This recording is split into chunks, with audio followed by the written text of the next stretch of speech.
दास बाबा प्रीतम धाम से गीता कॉलोनी शमशान घाट के पास आज मैं अपने मुख्यमंत्री जी केजरीवाल जी से प्रार्थना करूंगा।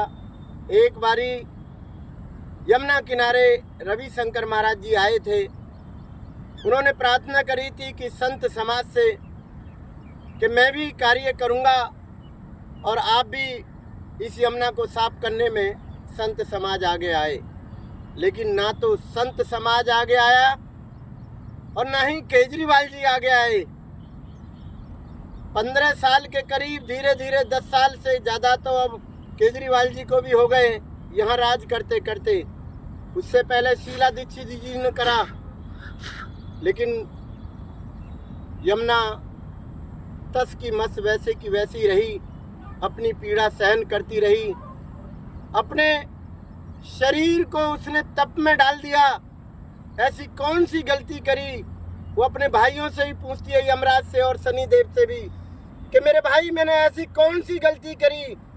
अपने पिता से भी पूछती है कि मैंने कौन सी ऐसी गलती करी जो नरक के लिए मुझे सौंप दिया आपने यमुना को। मुझ पे रहम करो भाई, अगर मेरे पे गलती हो गई है। पूरी दिल्ली वासियों ने इतना गंद, इतना केमिकल, इतना सब कुछ इसके अंदर डाल दिया है। मेरी सांस लेने में भी दिक्कत हो रही है। मेरे बच्चे सारे मर गए हैं इसके अंदर। मछली रहती थी, कछुआ रहते थे, जीव जंतु रहते थे, गाय रहती थी, भैंसें रहती थी, शैवाल लगे हुए थे, पेड़ पौधे लगे हुए थे, सब तो खा गए, कुछ भी नहीं छोड़ा मेरे लिए। मैं अपने सूर्य देव परमात्मा से भी प्रार्थना करती हूँ कि मेरे प्रभु, मेरे पिताश्री, ऐसी कौन सी गलती की है मुझे बताओ। क्योंकि दिल्ली के जितने भी यहाँ पर सब रहते हैं, बड़े बड़े राजनीतिक, बड़े बड़े संत, बड़े बड़े आला अधिकारी, बड़े बड़े ऑफिसर, बड़े बड़े जितने भी यहाँ पर अधिकारी रहते हैं, वो तक के नहीं सुनते। मेरे प्रभु कुछ तो करो। अब तो मैं तुम्हारे ऊपर ही निर्भर हूँ। आज माँ यमुना अपने पिताश्री से, अपने भाइयों से प्रार्थना कर दी है कि मुझे बचा लो, नहीं तो मैं मर जाऊंगी।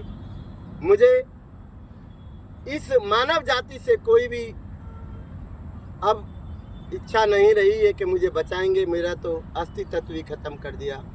इस पीड़ा को समझे, इस पीड़ा को समझे। ये पीड़ा कृष्ण की धर्म पत्नी यमुना की है।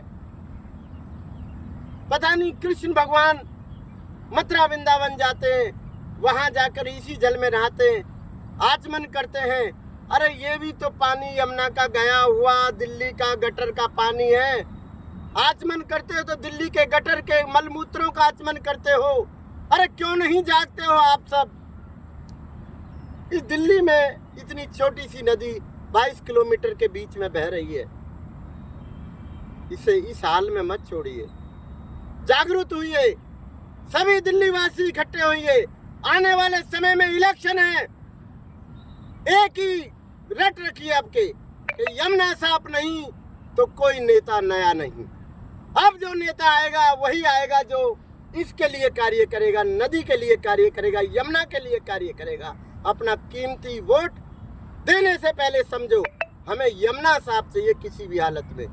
चाहे नालों के मोड़ किधर को भी कर दो या फिल्टर करो, लेकिन अगर यमुना में डलेगा तो फिल्टर होकर डलेगा, नहीं तो नहीं डलेगा। ये हम सबको इकट्ठा करना होगा, जनहित इकट्ठा करना होगा, यमुना को जीवित करना होगा, यमुना को बचाना होगा। ये हम सबका कर्तव्य बनता है, ये हमारा कार्य है, इसे हमें पूर्ण करना होगा। सरकार हर चीज का कर लेती है। किसने अधिकार दिया इसमें नाला डालने के लिए? किसने अधिकार दिया इसमें नाला डालने के लिए? किसने अधिकार दिया? मैं यही पूछता हूँ, डीडीए से पूछता हूँ, पॉल्यूशन डिपार्टमेंट से पूछता हूँ, आला अधिकारियों से पूछता हूँ, जन विभाग से पूछता हूँ, वन विभाग से पूछता हूँ और एनजीटी से पूछता हूँ, सुप्रीम कोर्ट से पूछता हूँ कि किसने अधिकार दिया नल नाले मूत्रों को डालने का अधिकार? ये पवित्र भूमि है, पवित्र नदी है, इसमें डालने से पहले एक बार सोचें।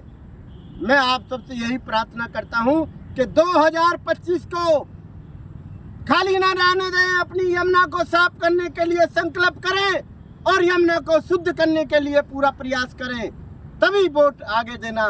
अन्यथा जय बाबा की। मैं हरिदास बाबा।